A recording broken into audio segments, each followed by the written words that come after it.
समुद्रामध्ये अडकलेले आहेत. काय दुखवटा, राष्ट्रीय शोक, सामान्य माणसाच्या जीवाला काय किंमत आहे की नाही? ते सुद्धा अशा प्रकारे हत्याकांड झाल्यावर तुमच्या चेहऱ्यावर दुःखाची एक तरी लकीर दिसू द्या. कोणाच्याही दिसत नाहीये. ज्या पद्धतीनं पुलवामात हत्याकांड झाल्यावर भाजपच्या चेहऱ्यावर मला दुःख दिसलं नाही, मोदींच्या चेहऱ्यावर मला दुःख दिसलं नाही, त्याच पद्धतीचं माझं म्हणणं आहे की 27 जणांच्या हत्याकांडानंतर भाजपच्या किंवा त्यांच्या प्रमुख लोकांच्या चेहऱ्यावर मला दुःखाचा, चिंतेचा लवलेश दिसला नाही. या देशाचं दुर्दैव. जम्मू काश्मीरमध्ये जागोजागी सोल्जर तैनात असतात, मात्र या ठिकाणी एवढे मोठ्या संख्येने लोक होते, तिथे त्याचं उत्तर कोणी देत नाही. तिथे नेमके सैनिक का नव्हते, सुरक्षा रक्षक उत्तर कोणी देत नाही. ती चूक आहे आणि ती चूक अमित शहानी मान्य केली. चूक आहे की ठरवून कारण जसं पाठीमागे मी बोलतोय ना, मला बोलू द्या ना, त्यांचं पूर्ण होऊ द्या ना. सर्वपक्षीय बैठकीमध्ये अमित शहानी ती चूक मान्य केल्यावरती त्या चुकीची शिक्षा त्यांना मिळायला नको का? मिळायला पाहिजे ना. याला जबाबदार कोण आहे? गेल्या 10 वर्षामध्ये जितके जवान, जितके पोलीस, जितके सामान्य नागरिक मारले, त्या सगळ्याला जबाबदार देशाचे गृहमंत्री आणि ते अजूनही पदावरती बसलेले आहेत, राज्य करतायत, सत्ता भोगतायत. या देशाची अवस्था आहे.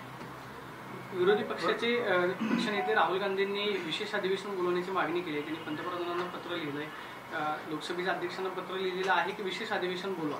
विशेष अधिवेशन बोलवून तोडगा निघेल असं तुम्हाला? सर्वपक्षीय बैठक सुरू होण्याआधी मी ही मागणी केली की तुम्ही सर्वपक्षीय बैठकीत तुम्हाला गरज आहे म्हणून आमचं ऐका, पण जेव्हा पार्लमेंटला आम्ही काश्मीरवरती चर्चा करण्याची मागणी करतो तेव्हा आम्हाला तुम्ही बोलू देत नाही.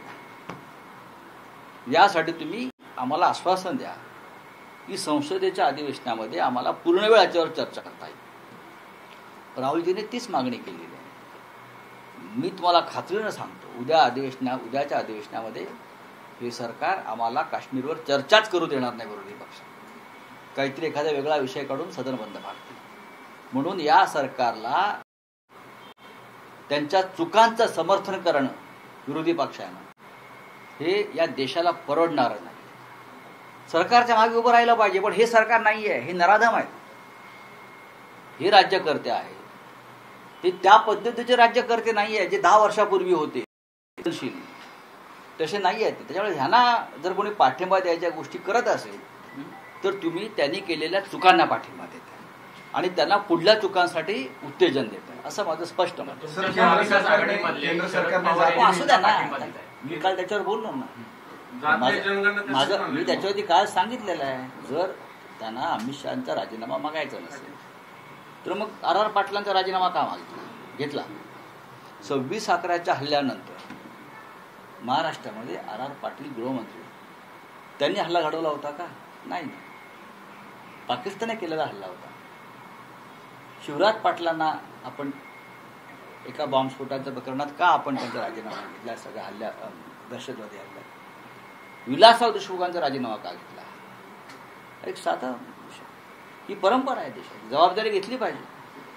केंद्र सरकारने जातीनिहाय जनगणनेचा मुद्दा पुढे आणला, ह्याच्यावरचं लक्ष, युद्धावरचं लक्ष. आम्ही युद्धाची मागणी करतोय ना. जनतेला वाटतं मोदी घुसणार पाकिस्तानमध्ये स्वतःच, कारण त्यांनी बांगलादेशच्या युद्धात भाग घेतला. लोकांना असं वाटतं की स्वतःच ते नेतृत्व करतील सैन्याचं आणि जातील, कारण 56 इंचाची छाती आहे. थोडं राज्यात तुमचा सहकारी पक्ष